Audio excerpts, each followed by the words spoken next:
Well, good evening. Welcome to Freedom Matters Live. I am your host, Teresa Maresca, and we are episode 19. We have some really great things to talk with you about tonight. First, we're going to talk about some inappropriate books that are in public school libraries. We're also going to talk about the mandate for Fort Bend ISD masking has been reversed, thanks to a lot of us who went and spoke in front of our board. And we're also going to talk about some updates with what's going on with COVID.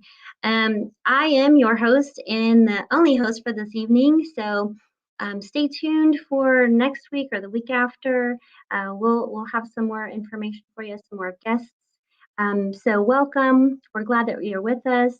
First, let's go ahead and get into what's going on in the school libraries. I have a video that I'm going to share with you. And this is Mary Ellen, and she spoke in front of Katy ISD Board of Education in regards to a specific book title that they have in their schools. And let's take a look and see what that's all about.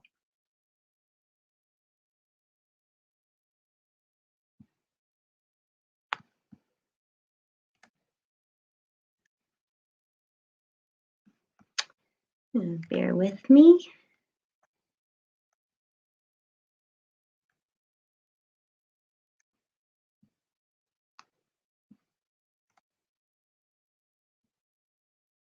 Right. There we go.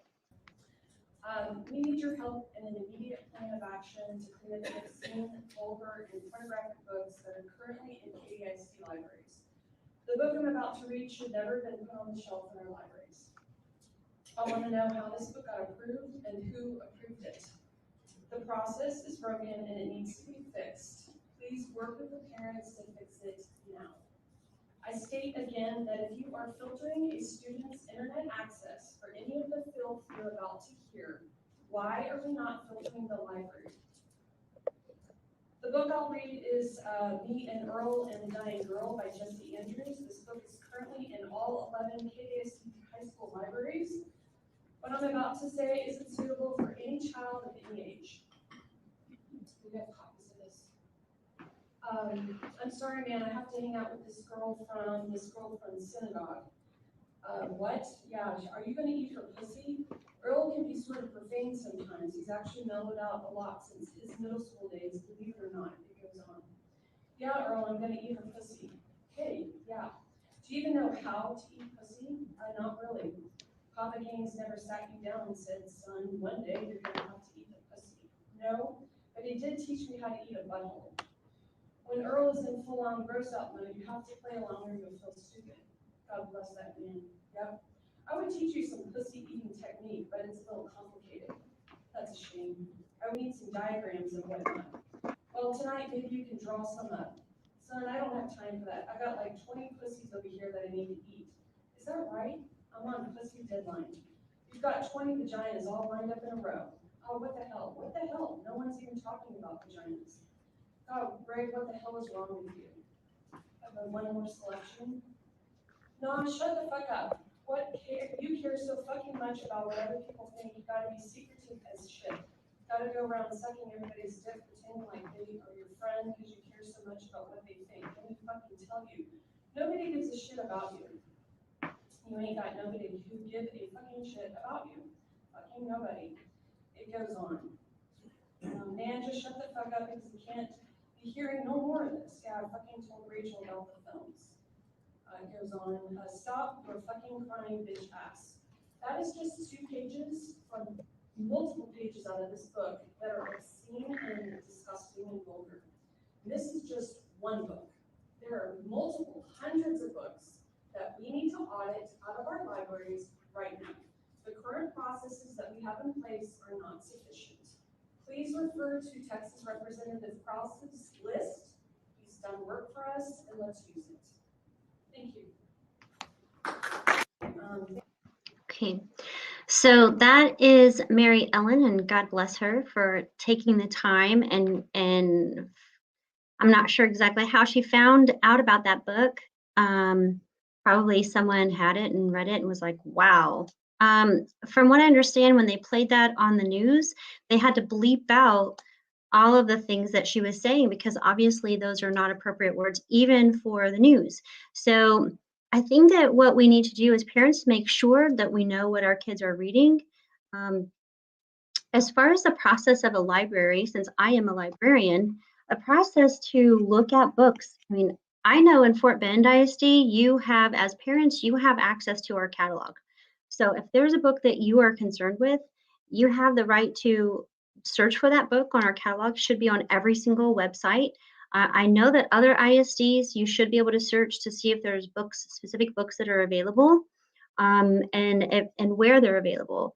And then what you do is if you find that there's something that is inappropriate, and then you have to contact the school, and you have to voice your opinion. And then there's a process of being able to review that book and then go from there. So I know in some extreme cases we've had some people going to the Board of Education to speak out.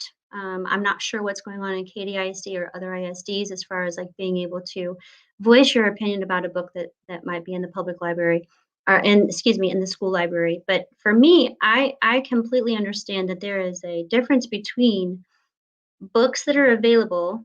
I don't think you should ban any book, but the problem is when you have a public school and you're a parent and you send your child to school, you're not really expecting that type of content to be in the books.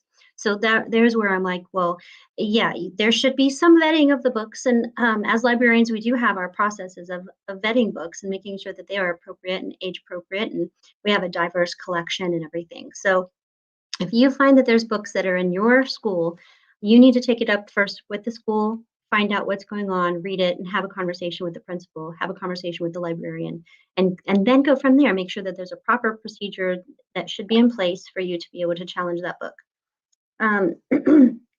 So I know that I believe that there are some other across our state.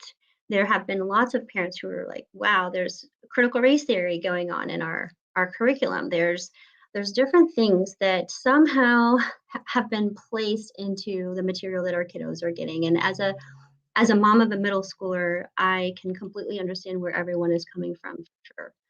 Including myself, because I have those conversations with my daughter about the content that she might be exposed to any place, whether it's on the radio, whether it's on her phone, whether it's through friends or other avenues, maybe social media and things like that. So it's really important for us to continue having those conversations with our kiddos about the content that they might have been exposed to, so that you can have those mature conversations with them.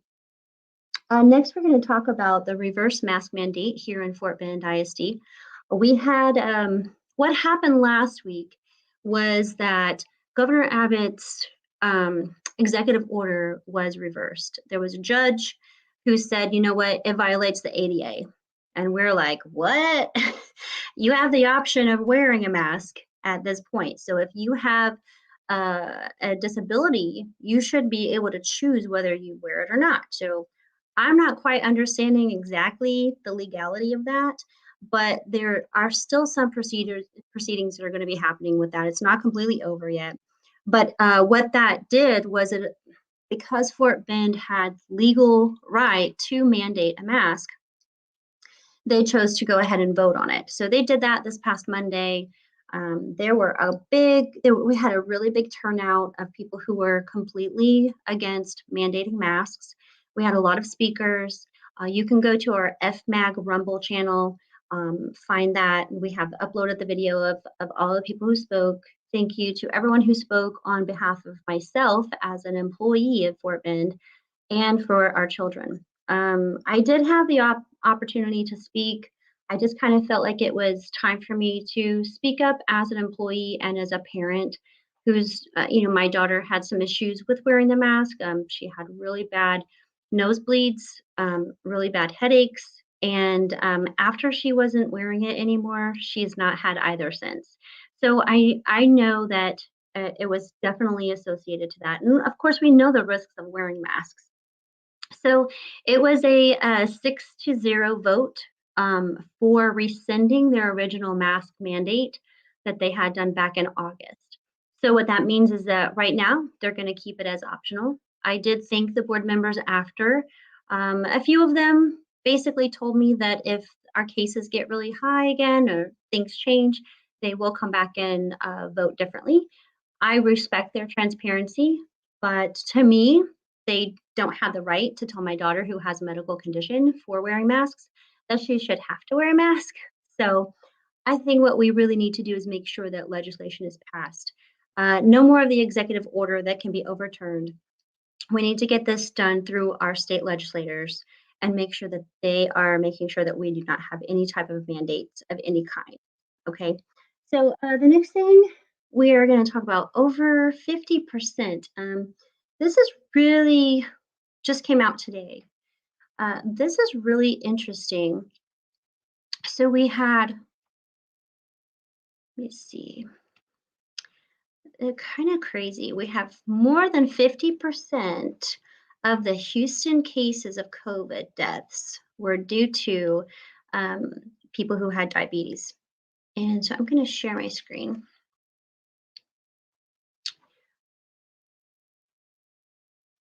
Okay. So here,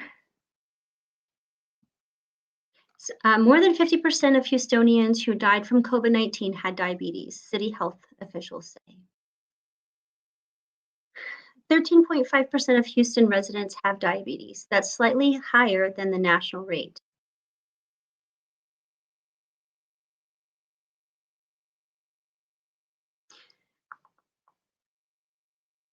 And this was just released yesterday from the Houston Health Department. City officials said 51.9% had diabetes and 23% were obese.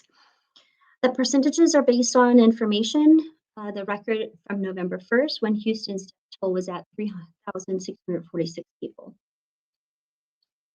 Hypertension was the most common comorbidity of 56.3%, with heart disease at 40%, a little over 40%, and kidney disease at almost 26%, according to the city. Experts agree that underlying health conditions increase the likelihood of infected person will suffer from severe coronavirus symptoms, and in the worst cases, long-term hospitalization and death. And so that's basically saying the same thing that we have known all along. If you are higher risk, of course, you have to be really careful.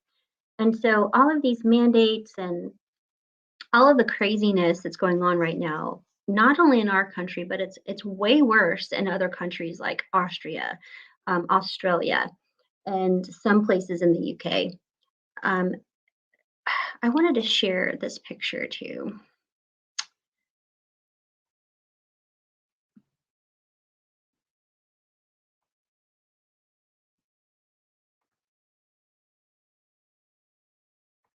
Let me do this.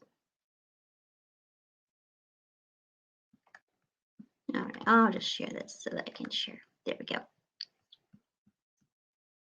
So this picture right here, in Gibraltar, the total doses, 94,019.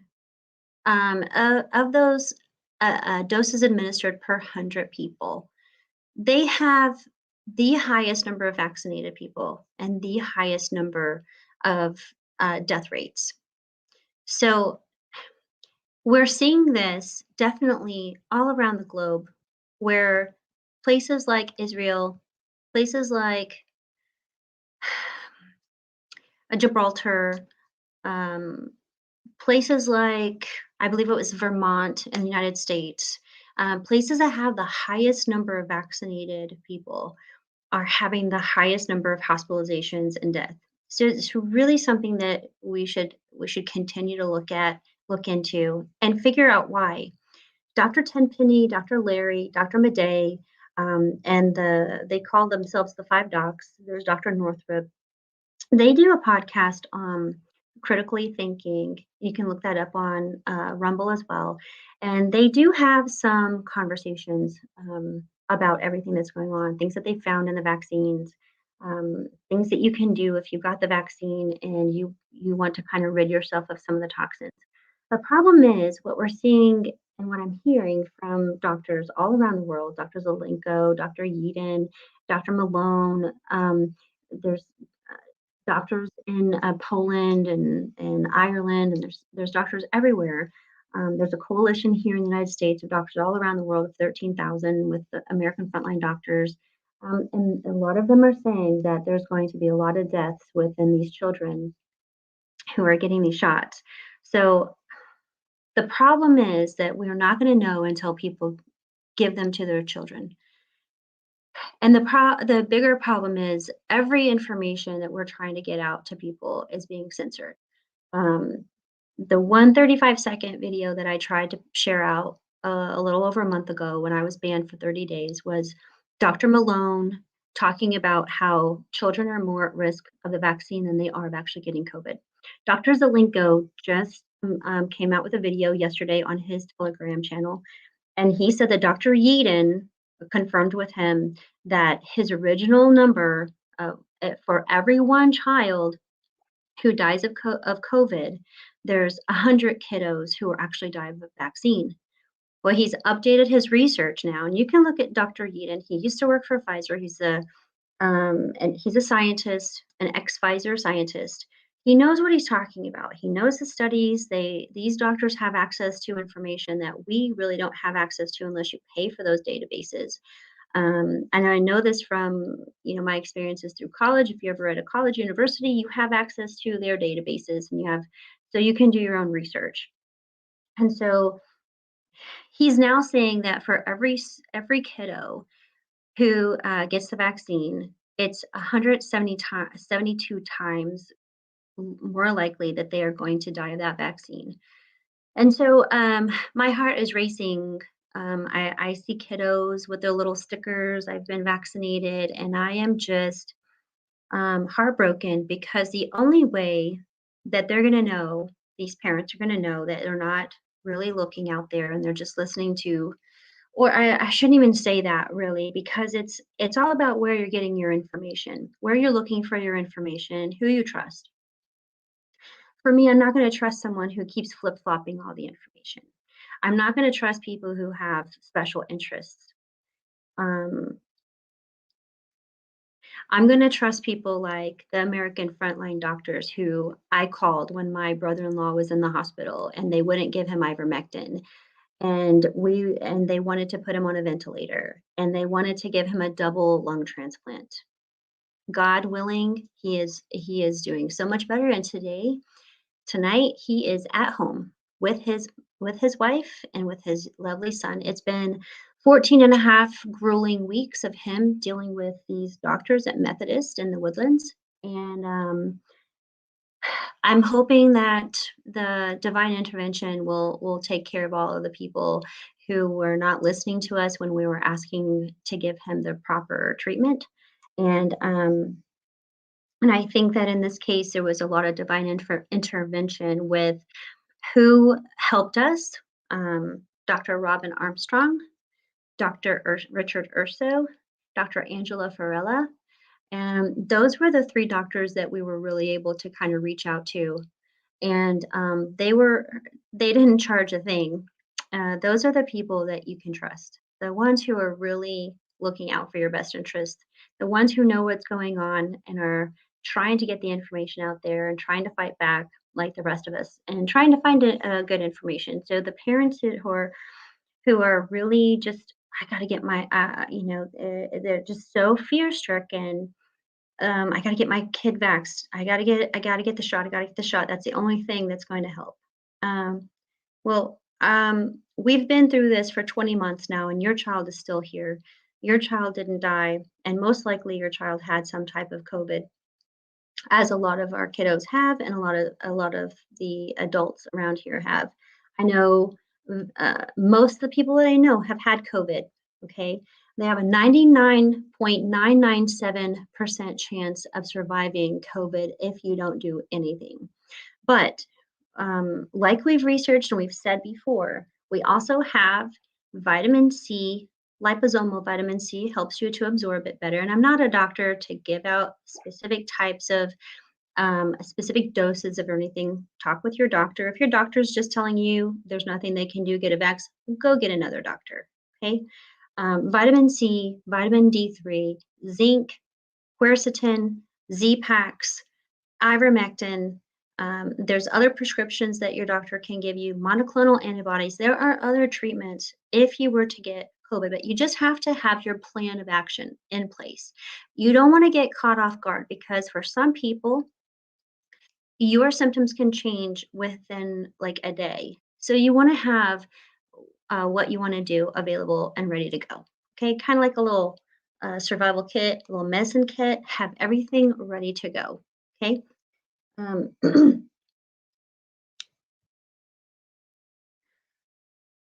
so Dr. Malone is also warning. I want to show you this video. Let me make sure I have it.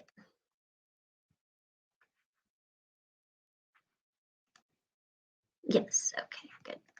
All right, let me share with you. This is Dr. Malone. He is the inventor of the mRNA technology, and he's been vaccinated.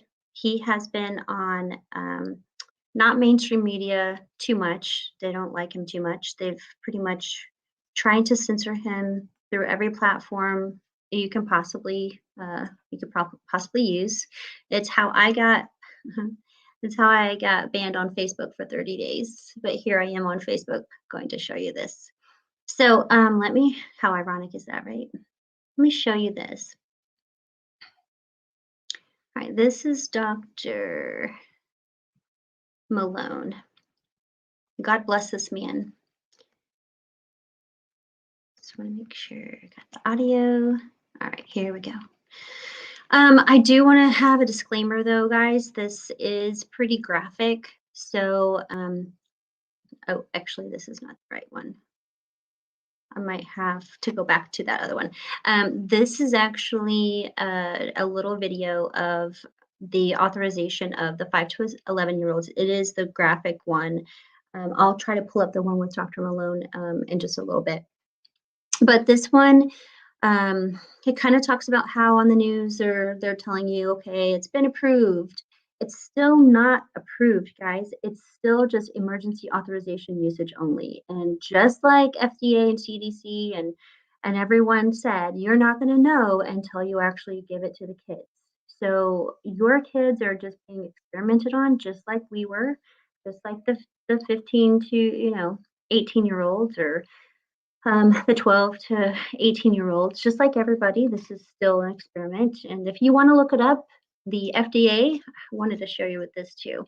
The FDA just decided to try to get a federal judge to give them 55 years, basically, of not releasing any information on how they went about to get approvals for this vaccine, any information for 55 years. Now, why 55 years? That is very interesting. So be interested to see where all of that goes.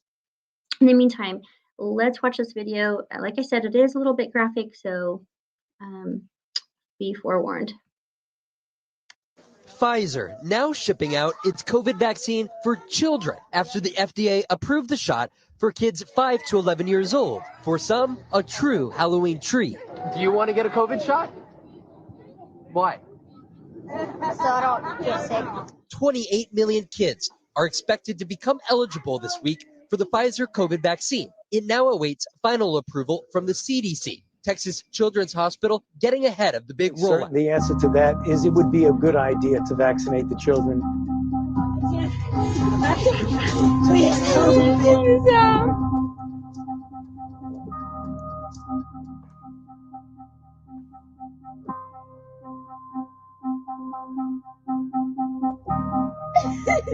He just said I had a vaccine.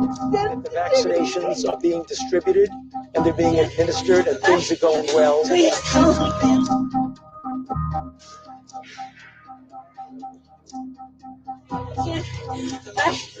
Please help me.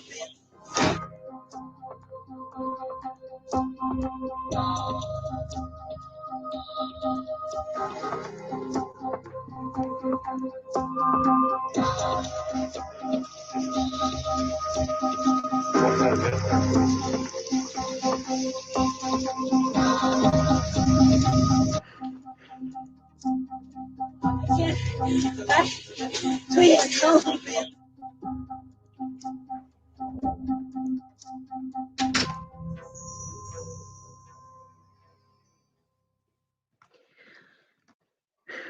Okay, so I know that that was pretty disturbing. If you haven't seen anything like that before, if you're not seeing the adverse reactions, that was probably a hard pill to swallow. I know for myself, it's really hard for me to watch that. But I think it's really important that we see that so that we are aware. Let me see, I wanted to share one more thing. This is our current openVAERS.com.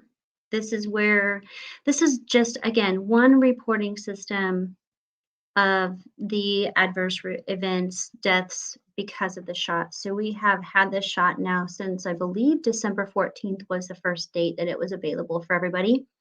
And so far we have 18,461 deaths in 1 year from a shot. Now that is more than any shot deaths from all shots or all vaccines combined from inception. You can kind of you can see that this is just heartbreaking. You don't expect to have deaths from a shot. Maybe someone has a bad reaction to a shot if it's supposed to be safe and effective. Not 18,461 that have been verified as of November 5th. Okay, so the Harvard study that said that only 1 to 11% of reporting is actually through VAERS. So if this is only 1%, then multiply that by 99. If it's only 11%, then multiply it by 89. Whatever you want to do. It's way more than that. We're not being told all of it. This is just a very small amount. And that's just here in our nation. All around the world, we're seeing the same thing. There's high numbers of deaths because of the shot.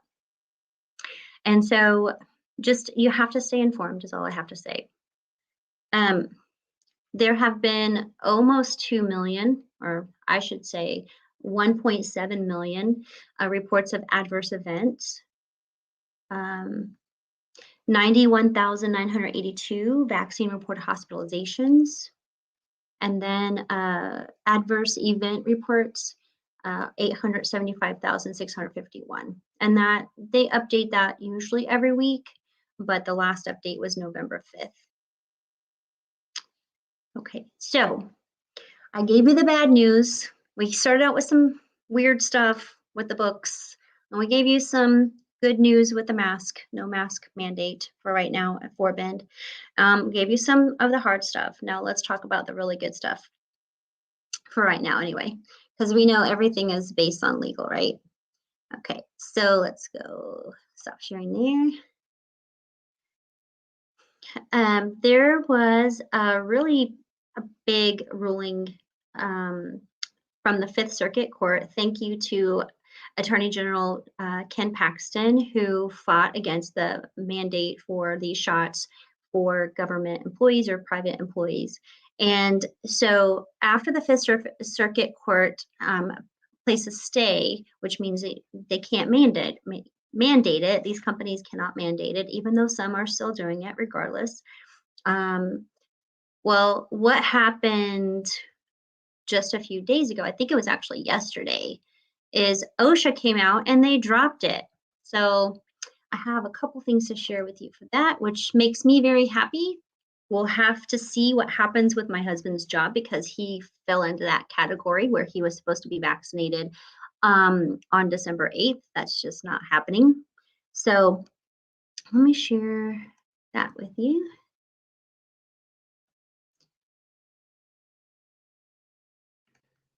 All right, here is the Federalist. OSHA suspends medically coercive vaccine mandate after legal pushback. Well, I gotta say, duh, because you know what happened when the USPS, when they fought back, guess who was not included in this? Anyone who was fighting back was not included in this mandate. So fight back, people, fight back, don't take it. We know a guy that my husband, he doesn't work with him, but they communicate through different means, a guy in Florida who has 7 kids. You know, he was not going to take this. He was going to fight it every step of the way. He ended up taking the first shot, the first dose, not too long after OSHA came out with their regulations and the mandate, and that the companies kept going back and forth, November 22nd, then December 8th, or December 8th, then November 22nd, then back to December 8th. And he didn't want to lose his job. He has 7 kids. I don't blame him. Okay, I would have waited a little bit longer for myself, but here's the deal. He had a really bad reaction to the first shot. He just got the second shot last week, and he's having chills. He's been home for 4 days with headaches. They did a scan on his lungs, and he has debris in his lungs. They think that he has blood clots in his lungs. He did not have that before the vaccine. This is not a made-up story out of thin air. These things are really happening, and the media is not going to tell you about it. So you'll get it right here with us, though. We will let you know. So OSHA suspends medically coercive vaccine mandate after legal pushback. Duh. Okay, this was just the 17th, yesterday. And I want to share with you a video of, yeah, I think this is pretty good here, though. The administration's back-down comes less than a week after the U.S. Court of Appeals for the Fifth Circuit issued reaffirmed an explosive motion to freeze the vaccine mandate prompted by the Biden administration on November 12th. The court ordered that OSHA take no steps to implement or enforce the mandate until further court. So this is going to affect more than 80 million working Americans, 31.7 million of whom are unvaccinated, and requires employers with 100 or more, including my husband's job, workers to mandate the vaccine or weekly testing. Got rid of the testing as well, guys, so that's really good. If employees refuse to comply, they risk losing their jobs.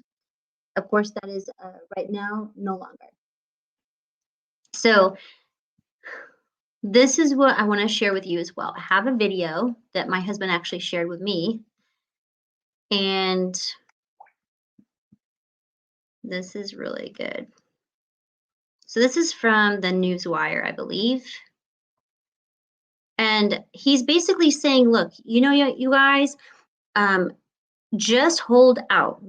Just hold out. Tell your companies no, because we're doing the legal work for you and we're not backing down. So I thought this was really good. All right.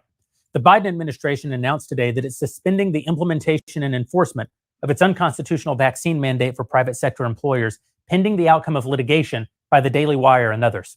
This is huge news for the 80+ million American workers currently being asked to choose between their livelihoods and their bodily autonomy.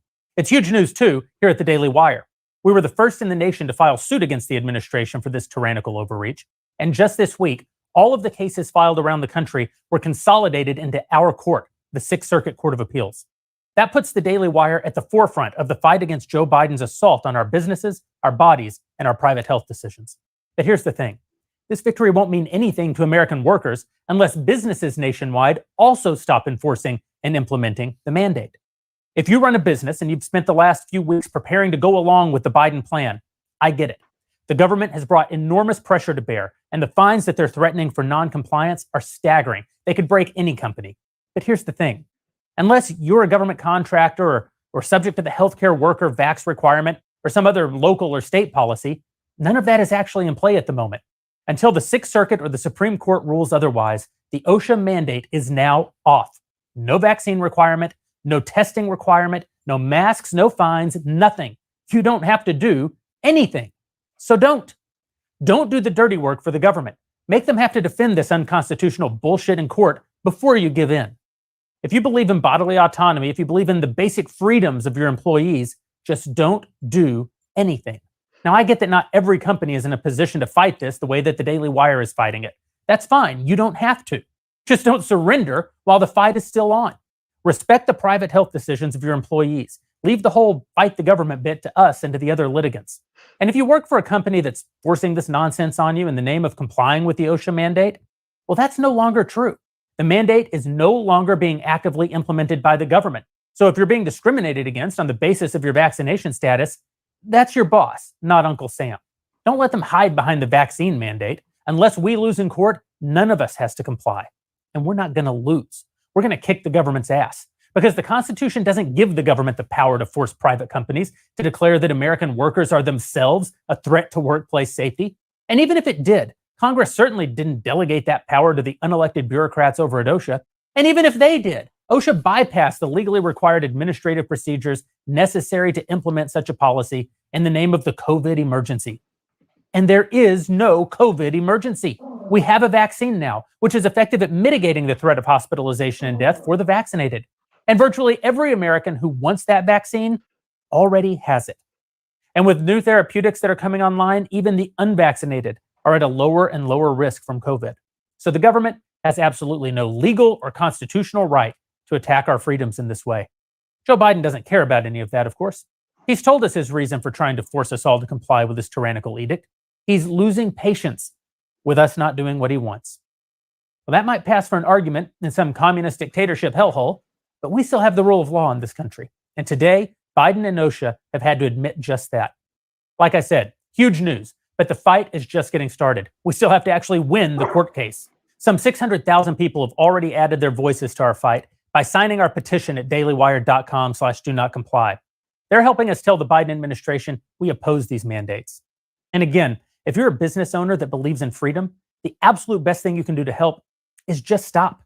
Stop implementing OSHA's illegal mandate, because as of today, you don't have to. Don't make it easy for them by making your employees choose between their jobs and their freedom. I absolutely 100% agree. You should not comply. If it's not something that you would do normally, do not do it. Do not make your employees do this. Okay. I already know that a lot of businesses, even in Texas, have done this and continue to do so. Okay. So I'm going to wrap it up right now. I'm going to remind you to go to the flccc.net and look at their COVID protocol. Be informed, be prepared in case you do get COVID or whatever this bioweapon is. Let's just call it what is. It's a bioweapon from China that was funded by our government and our money, our tax-paying money. So follow the flccc.net. Look at their eye mask protocols for what to do if you get COVID. Stay out of the hospitals. If you have to go to the hospital, look up Dr. Armstrong's hospitals. He has 3 right here, not too far from Fort Bend County. Find out where you can get monoclonal antibodies. As soon as you get COVID, you test positive for COVID, go get it. Okay, so there's lots of things that you can do before, besides getting this unknown shot that is a gene therapy. It's not proven to work. It's still in trial phase. FDA is trying to cover it up for 55 years of you not knowing anything. So stay involved, get involved in your local areas, get involved in a group like us, like FMAG, with like-minded people. You can share your ideas. You're not going to be censored. You're going to be heard. We have some upcoming things I'm going to share with you, and then we will hop on out. It's been really great spending time with you tonight. Thanks for watching. So let's see here. We have a Thanksgiving potluck this Saturday. Let's see here. Need to make that bigger for myself. Give me 1 second.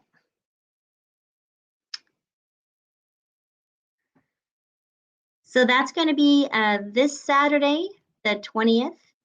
You can see our location there from 4 to 6 p.m. We're going to have a potluck dinner. Come on out, meet with us, and we're going to have a great time just collaborating, talking about our next steps, having some good food with some good people. All right, we do have another event coming up.